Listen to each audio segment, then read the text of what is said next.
Welcome to Torchlight's Exceptional Parenting Podcast, where we talk with the nation's top experts about today's toughest parenting challenges. Whether you're concerned about your child's development, learning, behavior, or you just want to make family time more enjoyable, we share the practical solutions and tools that can help.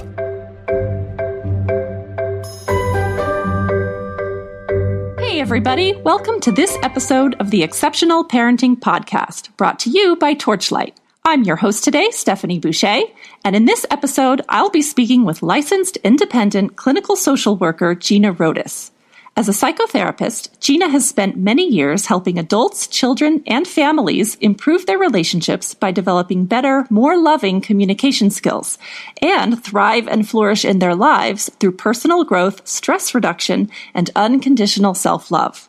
In addition to being a public speaker and conducting numerous workshops in these areas, Gena is also the author of Love You, Small Changes to Quiet the Gremlins and Tame Those Unhealthy Habits, Behaviors, and Addictions, and Love Your Slim Self.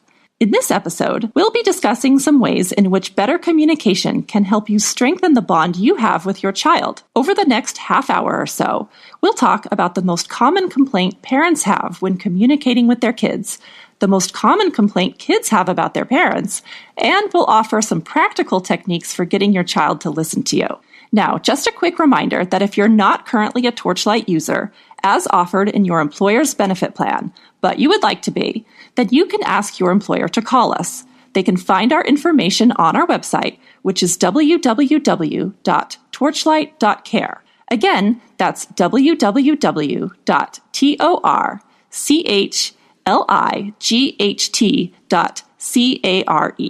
So, without further ado, let's get started. Gena, thank you so much for being here with me today. I can't tell you how happy I am to have you and have this wonderful conversation with you. Welcome. Great. I am really pleased. It's my honor to have a chance to chat with you. Mine as well. So, we're here to talk today about this notion of being able to transform your relationship with your child through positive communication techniques. And I think it's going to be really interesting to chat with you about this because you've worked with a lot of families over the years, families of all shapes, sizes, backgrounds. And I'm really curious about what you have observed over all this time to be the most common concerns that parents typically have when it comes to the daily interactions they have with their children. Could you tell me a little bit about that?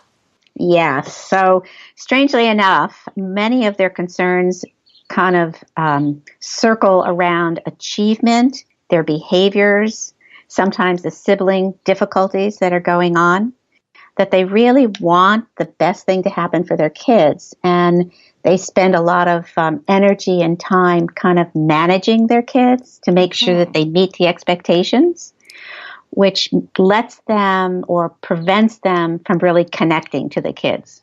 I see. That sounds very plausible. Yeah. Tell me a little bit about these expectations, what they typically are, and how managing your child rather than connecting with your child could impact a relationship in daily life.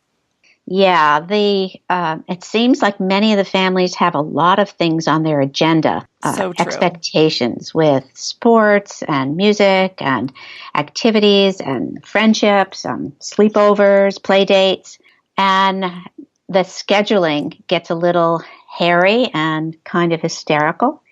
And parents really do want their kids always to be happy. So many times they'll give their kids more than the kids are asking for. So downtime becomes something of precious opportunity in a family that doesn't happen enough because the kids are so busy, the parents are so busy. And I think that the busyness prevents them from just being with each other and connecting and having dialogue and conversation that could be helpful to their own development. That is so true. I am living this daily. I have an 11-year-old and a 9-year-old, two girls. And this is sort of the modern dilemma of parenting because things are much different than when we grew up. Kids don't go outside as much. Parents are afraid to let their children have that sort of independence, that we worry more for their safety.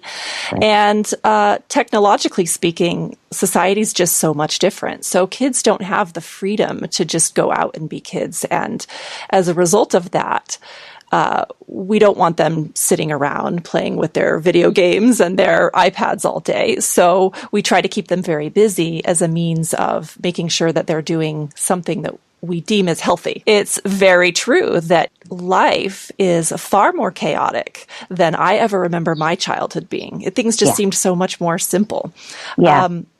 So what would you recommend as sort of a remedy for this dilemma? Well, I think first you have to be aware of what's happening. And many families are not even aware. They just go through the week with all of the expectations and deliver the kids wherever they need to deliver them, and then make sure the homework is done, and make sure dinner is out, and make sure the kids get to sleep. And they forget that you have to stop long enough to assess what it is that you would really like in your family, how you want it to look. And if you want more connection with your kids and each other, and you want to really work on the values and the morals and the ethics that are so important to family life, so that kids walk into young adulthood with a backpack filled with skills, you have to figure out, prioritize what is going to make a difference. And you alluded to the fact that kids are on their devices and on their screens much too much, and an attempt to keep them off their screens, but the only way to do that is to keep them busy. Perhaps there are other things that you can do to help them kind of balance their lives in the family. Mm-hmm. Such as what? Well, I also know that parents and caretakers are also on their screens a lot. Yes. We don't always want to admit it, but it does happen. It does happen. And a lot of the new research that's coming down is really exemplifying and kind of focusing on the fact that we need to have face-to-face contact. We need to have conversation. We need to do things that are fun with each other. We need to laugh more, physically laugh with each other. And that means putting the screens down collectively as a family and finding a time. And it might mean starting out with 1 hour a week that we as a family come together and maybe play cards or play a board game or go for a hike. Or movies are great, but we don't talk when we're watching a movie. So having conversation, maybe there might be a theme that everybody can bring their thoughts to and dialogue with each other. But making time and prioritizing that takes conversation. So sitting down with the kids, parents talking together and saying, you know what, I think we need to spend more time together. And the kids are going to give you pushback like crazy because it's not necessarily fun in the beginning. And I think it's our job as parents to make it fun. So at the event of sitting down together, because now many families are not even having dinner together, that everybody's going in different directions. We used to, growing up, sit down and have conversations over the dinner table, which was really helpful. And it doesn't happen. Yes, and I think that we can't stress the importance of that enough. In fact, some of the more recent recommendations that I've heard is that that you not only have dinner with one another every night, and I know it's tough because some parents get home from work late, some kids get home from their extracurricular activities later than other family members, and it can be hard to find that time when everyone's home and can get around the dinner table at the same time. But I think it's important to do that even if you have to wait a little bit longer for somebody. Right. And one of the suggestions that I recently heard that we have started instituting in our home is just this idea that you can have a basket in a separate room. And then when it's time to go to the table, that everybody puts their devices in the basket. Nice. And it's in another room, so you can't even hear the little dings and pops. Right. That somebody has texted you or emailed you or something like that. And then everyone can just sit at the dinner table without distractions and just talk. Another suggestion I've heard that I think is really helpful is to not allow devices to be brought into the car or used in the car unless it's on a long road trip or something like that. But now you see it happening a lot these days where children will take their iPads or their iPhones or their iPods with them into the car just to sort of entertain themselves on a 20-minute drive to the mall or to the grocery store or something. Right. And that's time that would have Excellent. traditionally have been spent talking to the people you're in the car with.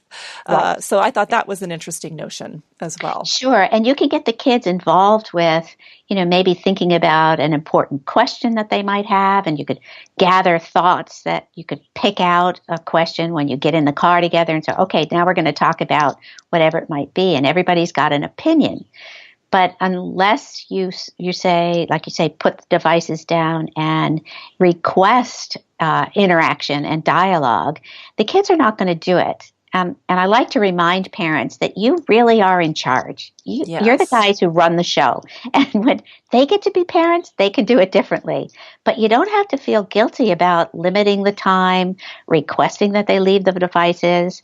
Maybe at nighttime, they should not be on their devices at least an hour before they go to sleep. So it might mean you take the devices into your room, and I would suggest you hide them because they will find them. They will. That's true. And then have a conversation with helping children understand that there is something they're missing when they are not communicating with each other. It's almost like my brain has to really talk to your brain in proximity. I can't do it over the device. Yes. So and then true. They forget how to communicate and how to talk and how to share what's authentic in their lives, whether it be their feelings or their thoughts or their fears.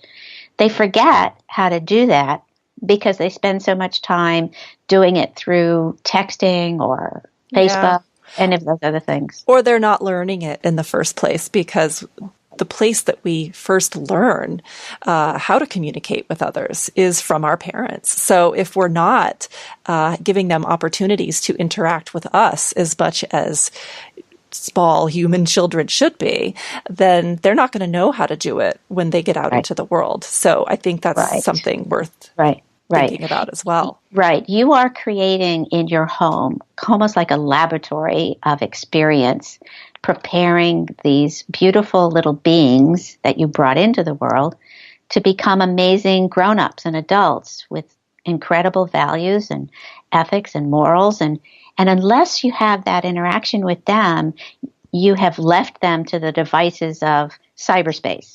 Which is not where you want to be. And it's not really healthy, because they are seeing things and doing things and witnessing things that you don't have any clue of what's going on, because it's not meant to be secretive, but it happens so quickly that you don't have a conversation about, well, what are you watching on YouTube lately? And what have you been, listening to on Facebook? What's happening with all of your friends? And it only takes a moment on the web. It only takes a moment for a child to stumble upon something you didn't want them to see. I mean, it can happen in a split second.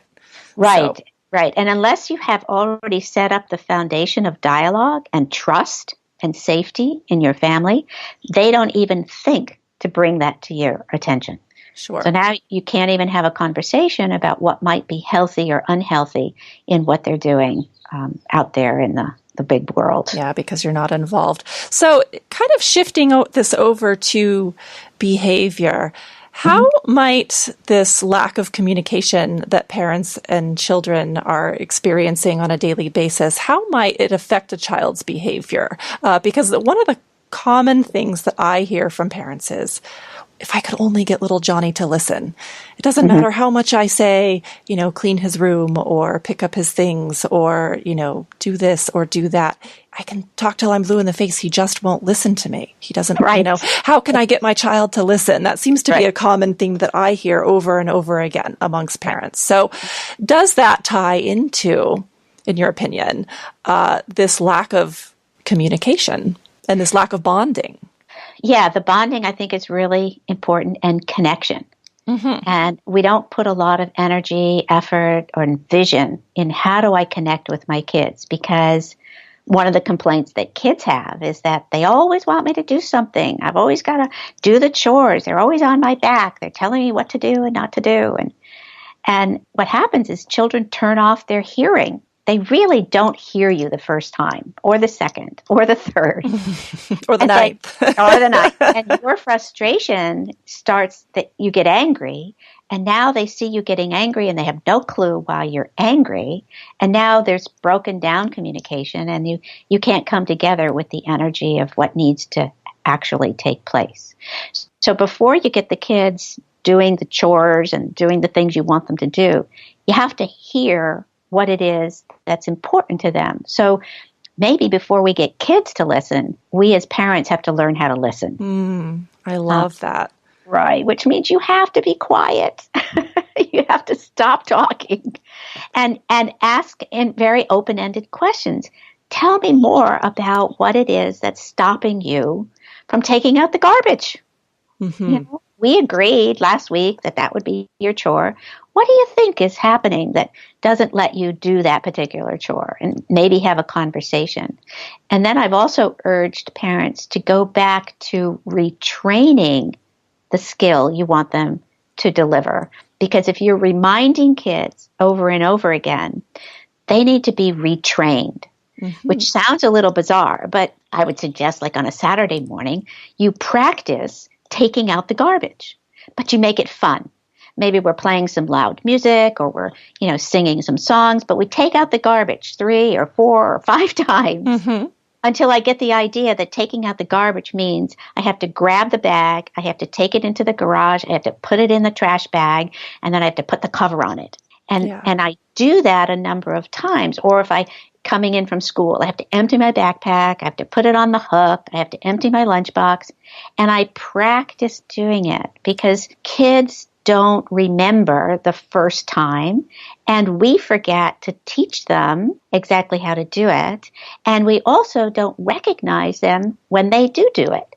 So when a youngster does take out the garbage, it's our responsibility to notice it and to bring our attention to that. Wow, I appreciated you taking out the garbage, instead of thinking inside our own head, well, it's about time he took out the garbage. I'm glad he took out the garbage, but I don't say anything to my kid because it's expected behavior. I think that's so true. And I love this idea that you're talking about with having kids practice doing the chore. I think that parents very frequently, actually most of the time, probably take it for granted that you can tell a child, put away your backpack when you get home from school. Let's empty it out. Like put your lunch away, put the ice pack back in the freezer and put everything away. And I think we assume that they should know how to do that. And we forget that these are small little creatures who have no experience living in the world, and that we have to teach them everything, literally everything. So that's a really interesting concept. I love that.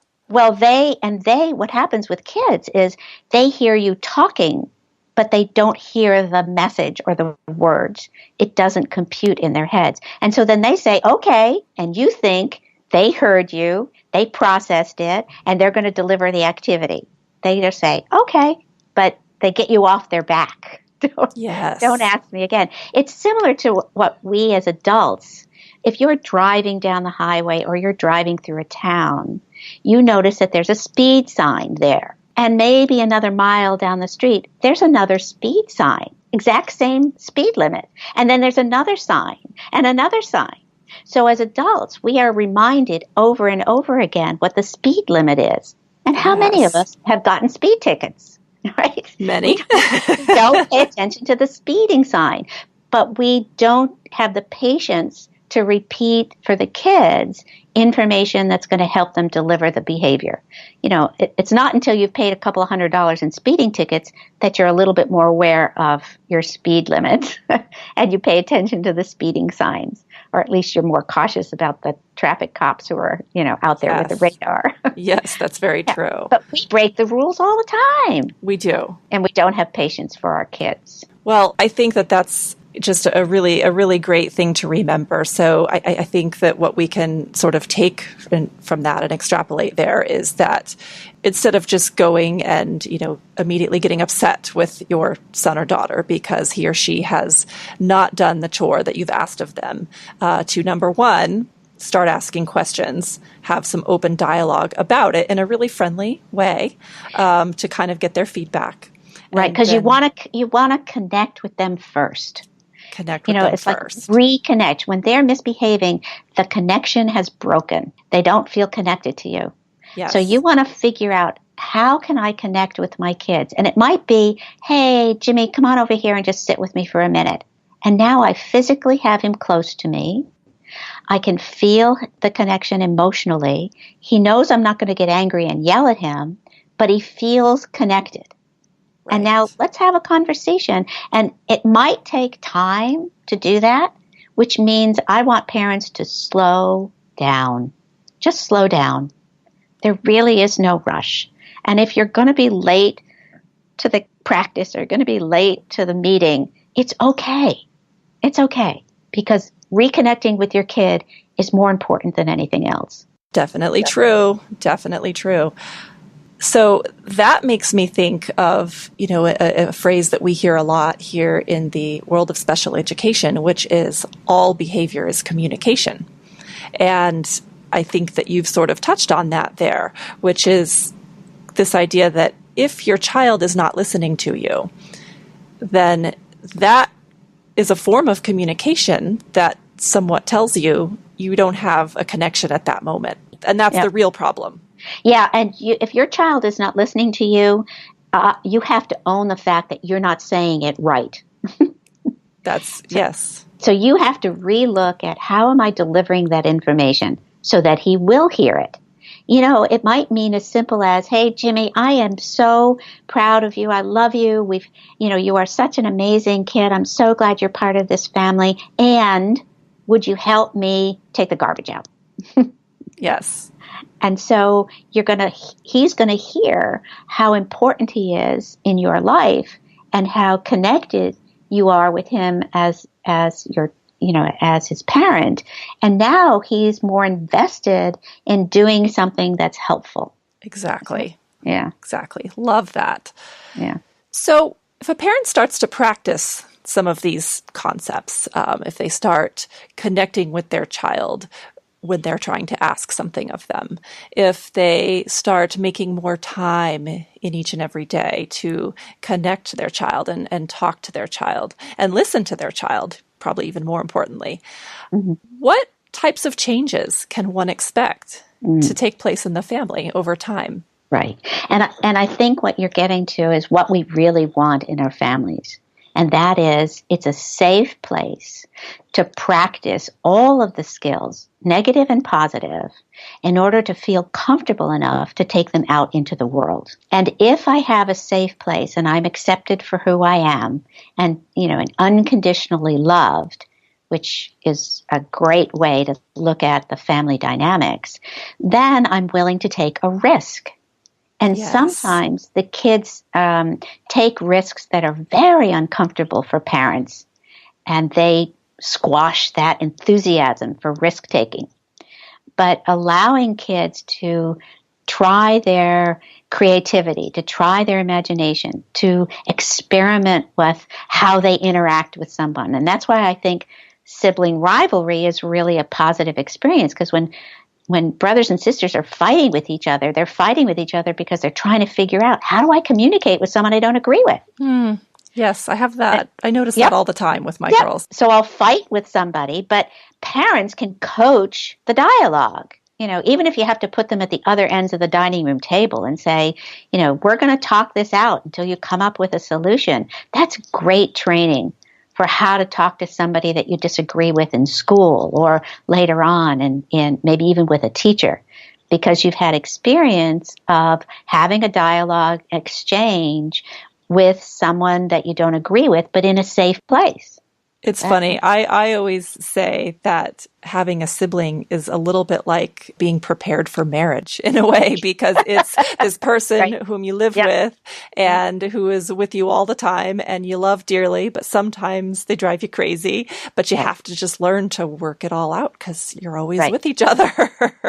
and you've underscored a very important component, and that is love. Yes. I am all about teaching families to express love, to identify love, to share love, to actually do loving things for each other and acknowledge them, to talk about gratitude, to talk about appreciation, and to keep that a theme. I mean, it could be as simple as getting into the car to go to the soccer game and say, okay, everybody say something they appreciate about Sarah. And the whole car says what they like or appreciate about Sarah. And then now appreciate for mom. And then also, what do you appreciate about yourself? So they practice those skills of self-love and self-care because they see them being modeled by the people that they love What the do most. you appreciate about yourself? That is so true, so enlightening. I love that. And it's powerful. It's very powerful. That is so powerful. We talk about self-esteem for kids. How do you build it? Well, you build it from the inside out. You don't get self-esteem by someone telling you, oh, you did a great job on that art project. You get self-esteem building when you feel proud of what you did for that job. But sometimes we don't give kids the stage to announce that with humility and grace, not being boastful and, having a kind of like an arrogance about it. But yeah, I worked really hard on that project, and I am proud of what I did. That's a pretty powerful expression of self-care and self-love and improving self-esteem. So let's talk a little bit about setting boundaries. There's a lot of talk today about there not being as many boundaries for kids anymore. And some of this, you wonder if it's just sort of, there's always those people from a prior generation that's like these, kids these days, that kind of statement. Right. But there has been somewhat of a shift towards a more relaxed parenting style. I'm curious to know if you think that the average child in today's day and age has enough boundaries set for them, or if there are too many boundaries. Oh, great question. I think boundaries are very important for yourself and also for your kids. You can take a look at your own boundaries to make sure that you've got some clear boundaries for yourself. And I think many parents overextend themselves by taking care of others, whether it be at work or their friends or their family, and don't have much left for their own kids. Yes. So your boundary setting, I think, is really important. And for you to say no to something because you want to spend more time with your family is really okay. It takes some courage, but you need to do that. And then I think with kids, you really have to be clear, again, having dialogue with what is really important, because without boundaries, it gets really sticky and very foggy with who am I and what can I do without violating someone else. So you have to kind of train them, again, this whole idea of training. I like to say that I would say to my youngster, I love you enough to set this expectation and this boundary. So, for instance, your youngster says, well, I'm going to go out with these particular kids. And before she went out with these particular kids, you felt really comfortable with the agenda that was going to take place. And then she comes in and she says, well, Mom, but they're going over here. And you get this sense that the over here is not going to be a good choice. And you say, I love you enough, and I'm going to say no. Because I usually say yes, and I think saying yes is a really powerful way of setting the no boundary. Because it's like, when I say no, I really mean no. And don't let them manipulate you into saying yes. If you have a sense that what they're doing is not appropriate, you need to say, no, you're not going to do that. Maybe when you get to be 17 or 18, you can go ahead and do that. But now, no, here's the boundary, here's a limit. And I think kids really need limits, they need boundaries, and they appreciate them. You can give kids skills and tools on how to manage the peer pressure around the expectation and the boundary. Give them things that they can say to the kids who are asking them to do things that might not be safe. But you're going to provide opportunities for them, especially as they get older, to do exciting things and maybe even risky things that are safe and are monitored or that people are aware of. So that when you say no, you really mean no. Like I used to say to the kids, what don't you understand, the N or the O? Yeah. There are only two letters there. Right, only two very letters. Simple. And it's a complete sentence. Exactly. Right. And so they'll kick and scream. It's like, no, you cannot have your device for 6 hours in the afternoon on the weekend. You can't do it. No. And so they'll kick and scream, maybe for a week. But at the end of the week, they are going to find something to do. And they will stay busy and they'll be creative. And it becomes moot. Then I don't have to have an argument with them. But I'm deciding that these are the boundaries for the expectations in the family. Yes. And I think when parents have maybe not done a great job setting boundaries and setting limits, I think that does leave room for a lot more arguing. And that is a breakdown of communication there. So I think the boundary setting is very important. And I also will kind of go back to something you alluded to earlier, because I believe this wholeheartedly myself, that in setting boundaries with your child, you're also teaching your child how to set boundaries for themselves. And they can't learn how to do that if they've never had it modeled for them. So set boundaries with them so that they can learn how to set boundaries with themselves for others. And Right. And expectations for themselves. So I have a granddaughter who has already declared that she will only eat humanely grown meat. So that's a boundary for her. So when she goes to someone's house, she is deciding what she wants to eat and how she wants to eat it. And there's no, go ahead, you have to try this because, we're guests at the house. No, she has decided I'm not going to eat a particular kind of, dinner if it's not humanely grown. And that's a boundary for her. And for her, she set that boundary and she feels really good about it. And her parents are, respectful of it, and they buy only certified meat for her if they're cooking at home.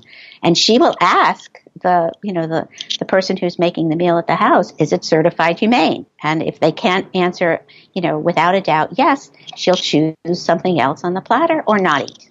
I would be willing to guess that most of the time they don't know if it's humanely raised or not. She won't eat it, and it's fine with her. Right. She's not pushing her boundary on anybody, but this is an expectation that she has. And sometimes kids need to experiment. They might be how they want to dress. As long as it's, within expectations of your standards in your home, they can mix and match different colors together and make different choices and, experiment with what feels comfortable with them. And that gives them practice not only in decision making, but also in self-identity of who they are and how they want to carry themselves in the world. And maybe you'll have a boundary about being respectful in the home. So if someone's using a disrespectful comment, you have to reconnect first and then help them understand why it doesn't happen in this house. In this house, we don't use that kind of language.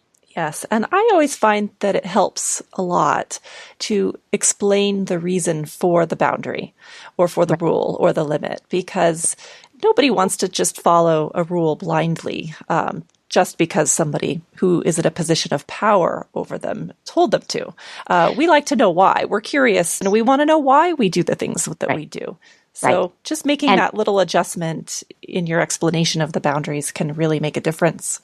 A huge difference, but you've already established a connection. Right. So now they know you respect them, they respect you, and now they're going to listen to your reason. It's almost like you have to open up their hearing before you want to give them the reason of what's going on. And sometimes the bottom line is, I used with the kids too growing up, I'm the hen in the hen house and you're the chicks and I get to say no, or I get to say this. Sometimes there's no reason. It's just because I'm the mommy. Right. You can pull that card occasionally. We do reserve that right to use it once in a while.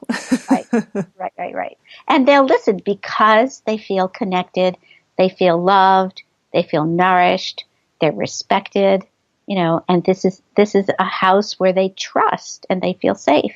Typically, people want to please the people that we love the most and the people that we trust the most. So if you've opened that communication and the child really views you as someone who has their best interest at heart, someone who listens to them, someone who is connected to them, then they are more likely to listen to you and to, I don't want to say obey, but for lack of a better word, they'll participate in the things you're asking for because they want to make you happy. That's what we do with people we love. Right, right, right, right. And when it gets really uncomfortable or risky or very scary for parents because the communication has been broken and there is no way to connect, before it gets really bad, go seek some help and some guidance. Because there are a lot of clinicians and social workers and counselors out there who really know how to help you rebuild that communication and can connect with your kids. So don't be afraid of getting some extra help. Yeah, I think that's a great point. People don't have to do this alone. Sometimes people haven't had good modeling for themselves. They had a childhood where they didn't have this kind of atmosphere. So it is important for people to realize that they don't have to do it alone, that there is help available and they can learn to develop these new patterns. That's really important for us to understand, that when you get stressed out as a parent, I mean really stressed out or angry, or you're flipping your lid, you go back to what you experienced growing up. Uh-huh. And all of us probably have at some point or another kind of had the awareness like, oh my God, I sound just like my father, or I sound just like my mother. And that's not what I want to deliver. But when you are stressed out, you use your backup style, which is how you were raised. Yeah, we've all been there. So you're right. You don't want to do this alone. It's not meant to do alone. And extended families are becoming smaller and smaller. So, you have to kind of like expand your connection with the support network. Your support network. Right. Other than seeking help and support from a professional, what can parents do to reduce tension and stress if and when things do get heated? Is there anything someone can do sort of right in the moment to soothe themselves or calm down or recenter themselves? Yeah, there is a lot of new research that's coming out around the benefits of helping to navigate that emotional landscape that we all struggle with because of our, brain and how it was developed. So things like mindfulness, meditation, EFT is coming up, tapping, it's called tapping. So all of those new things that are coming out and being available after having validation through science and research to help us get a handle on the emotional upset so that we can be open to communication and reduce the stress that happens in our families and to take care of ourselves. So, for instance, just taking a breath, and I'm all about using your breath, and everybody just takes a breath before they engage in a heated conversation, or in the middle of a conversation, someone says, can we just take a breath for a minute and just kind of like calm down, regroup, come back so that my prefrontal cortex is back online and I can think and not be so emotionally charged. But again, that's also new behaviors and patterns and habits. So I'll say to parents, teach your kids how to take a deep breath. Maybe as you sit down for breakfast, let's just take a breath before we start to eat. Or we get in the car, let's buckle our seatbelts. Everybody take a breath. Just breathe. Before we brush our teeth, let's take a breath. So if I hook it to another behavior or another habit, I can incorporate it and then model it. So if you're ready to lose your cool and you're really angry, teach your kids that I need to walk around the block for 5 minutes before I say what it is I'm going to say. So what I'm going to say, I feel comfortable that what you're going to hear is going to help you feel better about who you are as my child. Great. Well, for anyone listening who does have a Torchlight Child account, I'll just mention here quickly that we do have an e-guide called Mindfulness and Relaxation Techniques, which does cover more of this information about mindfulness and even offers a specific technique that adults or kids can use in daily life to help recenter themselves in those stressful or heated moments. And I'll provide more information about how to find that at the end of this podcast. Gena, thank you so much. This has been an absolutely wonderful conversation. This is so helpful. I can't stress enough the importance of this topic. We all want to have the best possible relationships that we can with our children. And I think you've done a lot to help us there today. Always make it talkable. One of my best lines is, if you name it, you can claim it, and then you can tame it. Wonderful. Let's say that one more time, just so we get it. Name it, you can claim it, and then you can tame it. So, for instance, if we're not talking in the family, I want to say, we're not talking in the family. Mm-hmm. So now I can claim the fact that this is something that's happening with us, and how can we fix it? How can we tame it? How can we make it better? Well, thank you so much. Oh, you're so welcome. It was really a joy. All right. Take care. Hey, everyone. Thanks again for listening. Just a quick reminder that if you want more information about today's topic and you have a Torchlight Child account, you can log in and explore the eGuides tab on your navigation bar. I recommend you check out the eGuide called Mindfulness and Relaxation Techniques, which covers more of the information Gena provided here and even offers a specific mindfulness technique that you or your child can use quickly and easily in daily life. You might also want to take a look at the eGuide called Managing Your Child's Screen Time, which provides guidance and tools for setting healthy limits where electronics are concerned. If you don't have access to Torchlight Child, as offered in your employer's benefit plan, but you'd like to, then you can ask your employer to call us. They can find our information on our website, which is www.torchlight.care. Again, that's www.torchlight.care.